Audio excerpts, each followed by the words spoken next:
سلام به هنردوستای نازنینم. خیلی خوشحالم که این دوره رو انتخاب کردید و میخواید با این آموزش این ساز رو بترکونید. ولی قبل از اینکه این دوره رو شروع کنید و کلاس ها رو نگاه کنید، یه سری نکته ها میخوام بهتون بگم که سعی کنید مو به مو همشون رو رعایت کنید که بتونید بهترین نتیجه رو از این دوره بگیرید. بچه‌ها توجه کنید، تمام جلساتی که برای شما قرار دادیم باید واقعا براشون زمان بذارید. مثلا اینطور نباشه که جلسه اول رو نگاه کردید بعد پشت بندش بیاد جلسه دوم نگاه کنید بعد جلسه سوم نگاه کنید. نه، هر جلسه رو 1 هفته تا 10 روز براش زمان بذارید، تمرین کنید تا دستتون روی ساز پخته بشه و قبل از اینکه خواستید جلسه دوم شروع کنید با استاد پشتیبانتون در ارتباط باشید، براشون ارسال کنید درسی که اجرا کردید، تمرینی که انجام دادید، براتون اگر اشکالی داشتید رفع اشکال بشه، بعد برید سراغ جلسه دوم. غیر از این اگر کار کنید نتیجه نخواهید گرفت. پس هیچ وقت نه برای این ساز و برای هیچ سازی اصلا عجله نکنید و با تمرکز با صبر پیش برید، تمرین کنید تا بتونید نتیجه فوق العاده بگیرید.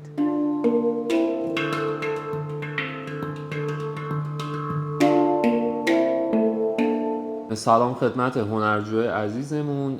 شروع میکنیم انشالله. برای جلسه اول یه سری توضیحات راجع به خود ساز نیاز هستش که شما حتما باید بدونید.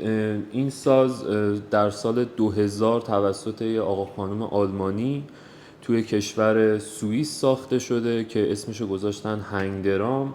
حالا اولش که این ساز تولید شده تعداد نوتاش خیلی محدود بوده، 5 نوت، 6 نوت و آپدیت شده و توی سال 2010 این ساز دیگه به لیول های بالاتر از خودش رسید و الان در حال حاضر توی تعداد نوت 22 نوت و 23 نوت هم این ساز تولید شده. خب معمولا برای شروع ما از سازهای 9 نوت استفاده میکنیم چون اون استانداردهای لازم رو داره و شما با این ساز میتونید شروع کنید و آموزش ببینید. سازها توی تعداد نوت بالاتر هم هستش، حالا 12 نوت، 14 نوت و 16 نوت، ولی خب توی آموزشتون فرقی رو ایجاد نمیکنه. یعنی شما با همین ساز هم میتونید آموزش ببینید. تعداد نوت بالاتر روی ساز فقط به شما آپشن‌های بیشتری میده و خدمتتون عرض کنم که فضای بیشتری شما دارید برای نوازندگیتون، ولی اگر که تمرینات رو انجام بدید با همین ساز 9 نوت هم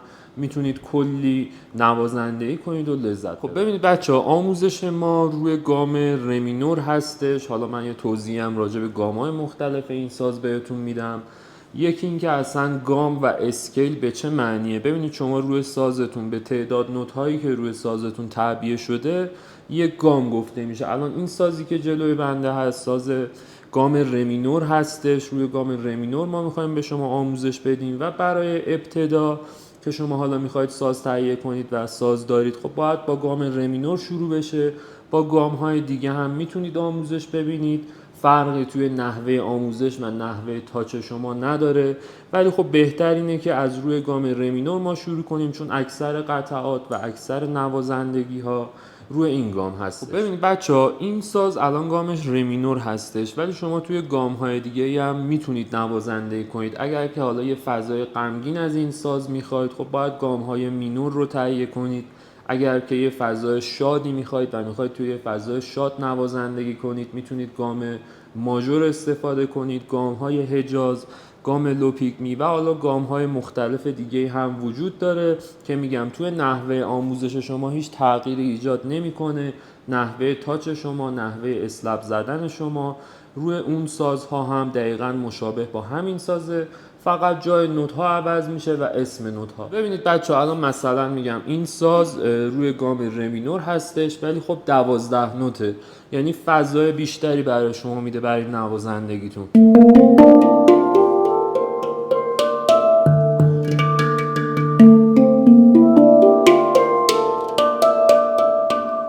یا مثلا این ساز، ببینید این ساز روی گام لوپیگمی هستش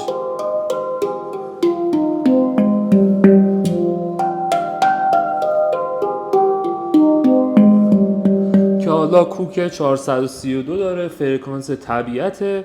این ساز هم شما باید ببینید و بالا با اسکیل ها و گام های مختلف آشنا بشید. خب خب بچه بریم یه سری توضیحات بهتون بدم راجع به اجزای این ساز. یه نوت ما در وسط سازمون قرار داره که بهش میگیم نوت دینگ.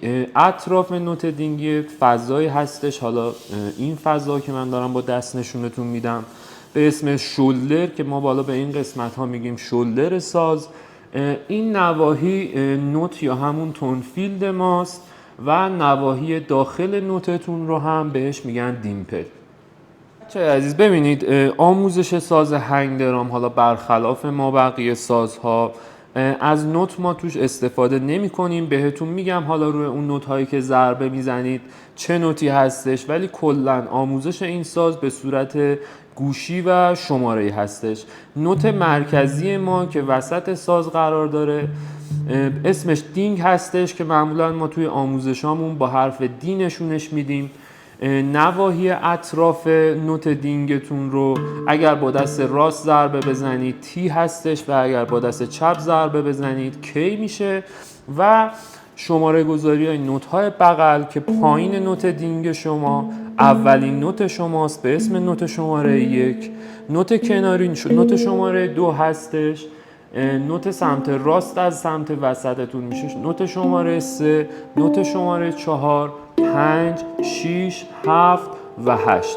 یه بار دیگه من تکرار میکنم براتون: نوت دینگ، نوت شماره 1، نوت شماره 2، 3، 4، 5، 6، 7 و 8. خب بچه ها من اسم نوت های حالا روی گام ره مینور هم کامل براتون الان توضیح میدم که انشالله دیگه مشکلی به وجود نیاد. نوت وسط ما که نوت دینگمون بود میشه نوت ره، نوت بعدیمون میشه نوت لا، پس شد ره، لا، سی بمول. خدمتتون عرض کنم نوت بعدیمون صدای دو میده، نوت دو. نوت بعدیمون میشه ره، نوت بعدی می، نوت بعدی فا، نوت بعدی سول و نوت بعدی هم میشه لا. ما توی ساز هنگ درام 2 تا لا داریم، یه دونه این نوت هشتمتون و نوت اولتون صدای لا رو بهمون میدن و نوت دینگ و خدمتتون عرض کنم این نوت هم ره شما هستن. خب حالا اصلا نحوه قرار گرفتن ساز جلومون و اینکه حالا روی پایه باشه یا روی پامون باشه رو من توضیح میدم خدمتتون.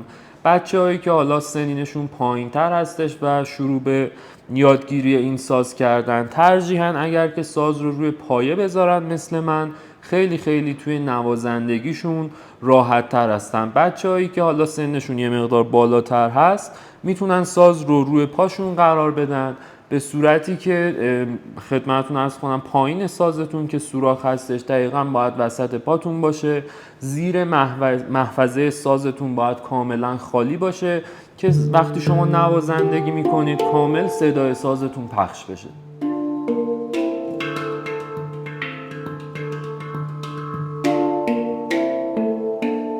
خب میریم برای جلسه دوم ساز که میخوام نحوه تاچ رو بهتون آموزش بدم. نکته اول اینه که خواهشاً از هیچ کدوم از انگشتاتون فعلا استفاده نکنید.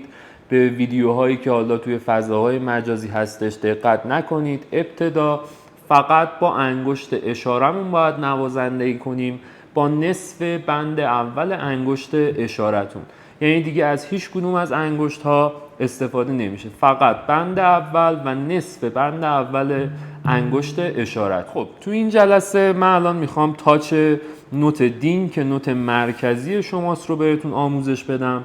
ببینید بچه ها باید فکر کنید که این ساز شما یه جسم خیلی خیلی داغه. وقتی که شما دستتون داره بهش برخورد میکنه باید سریع دستتون رو وردارید چون امکان داره دستتون بسوزه. پس نوت مرکزیمون که نوت دینگمون میشد من الان میخوام آموزشش رو شروع کنم واسهتون. ابتدا خدمتتون عرض کردم فقط با انگشت اشاره، هیچ کدوم از انگشتاتون رو استفاده نکنید تا انشالله توی جلسات بعدی کامل خدمتتون توضیح بدم. نوت دینگ رو اجرا میکنیم، دستتون رو میزنید و سریع دستتون باید برداشته بشه. این به درد نمیخوره، اصلا قابل قبول نیست، یعنی دست شما به هیچ عنوان نباید روی نوت باقی بمونه، باید بزنید و وردارید. تاچتون باید خیلی سریع باشه، دقیقاً مشابه دست من. تمرین اولی که شما باید انجام بدید توی این جلسه تمرین نوت دینگتون هستش به همراه انگشت اشارتون. اول با دست راست و بعد با دست چپتون میزنید و سریع دستتون رو برمیدارید، چون این یک جسم داغه و وقتی دستمون روش میخوره باید سریع دستمون رو برداریم وگرنه دستمون میسوزه.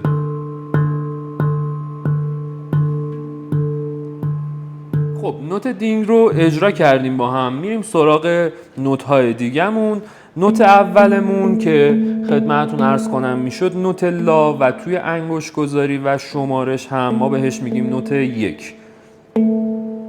ببینید بچه‌ها، برای اجرای حالا نوت هایی که پایین سازتون قرار داره بعضی وقتا نیاز هستش که برای اجرای نوت های جلو یه مقدار خودتون رو بندازید روی ساز و برای اجرای نوت هایی که اینجا هستش و زیر دلتون قرار گرفته باید یه مقداری خودتون رو بکشید عقب که بتونید خیلی راحت این نوت رو اجرا کنید. حالا من تاچ نوت های بغل و کامل خدمتتون توضیح میدم.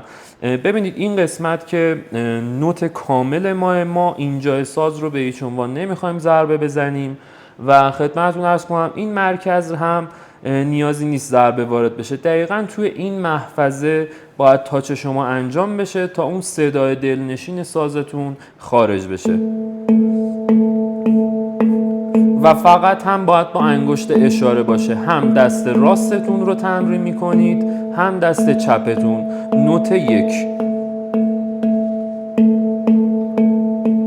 خب میریم برای اجرای نوت دوممون، نوت سی بمول یا اگر شماره گذاریشو بخوام بهتون بگم نوت دوم. نوت دوم هم دقیقاً مشابه نوت اول، یعنی دقیقاً باید توی این نواحی شما ضربتون وارد بشه و تاچتون انجام بشه. هم با دست راست هم با دست چپ. نوت سوممون که نوت 2 ماه، باز هم با دست راست هم با دست چپ. نوت بعدی نوت ر.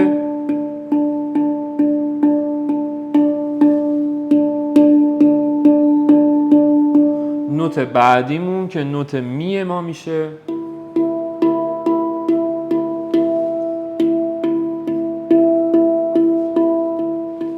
نوت بعدی که نوت فا ما میشه،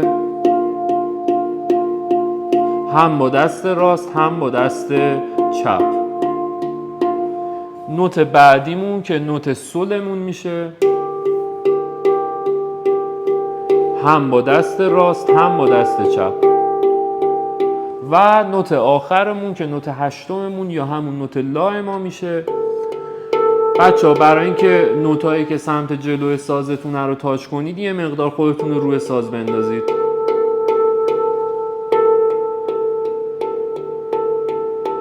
خب بچه‌ها بریم برای تمرین این جلسه. بچه‌هایی که راست دست هستن مسلماً دست چپشون یه مقدار ضعیف‌تر هستش. از این موضوع نگران نباشید، یعنی مشکلی نیست، فقط یه مقدار باید تمرینتون با دست چپتون بیشتر باشه و بالعکس بچه‌هایی هم که چپ دستن خب دست راستشون ضعیف‌تر میشه. بریم برای یه تمرین برای این جلسه.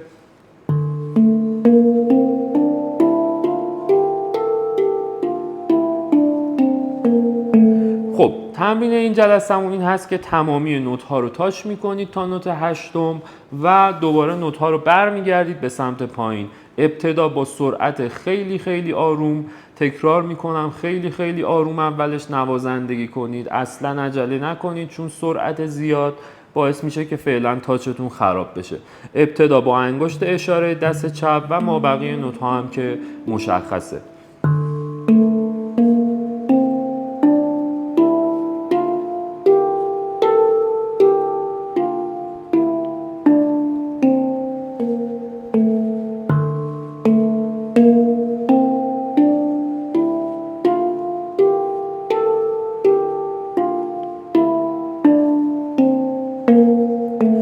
بچه‌ها فقط دقت کنید دقیقاً همون نواحی رو که بهتون گفتم تاچ کنید. ببینید این به درد نمیخوره، اینجا بزنید ضربه به هیچ عنوان به درد نمیخوره، یا اگر بخواید دستتون رو روی نوت نگه دارید هیچ فایده ای نداره و اصلا صدا از سازتون خارج نمیشه. من یه بار دیگه تمرین این جلسه‌تون رو براتون میزنم، تمرین کنید انشالله تا بریم برای جلسه بعدی.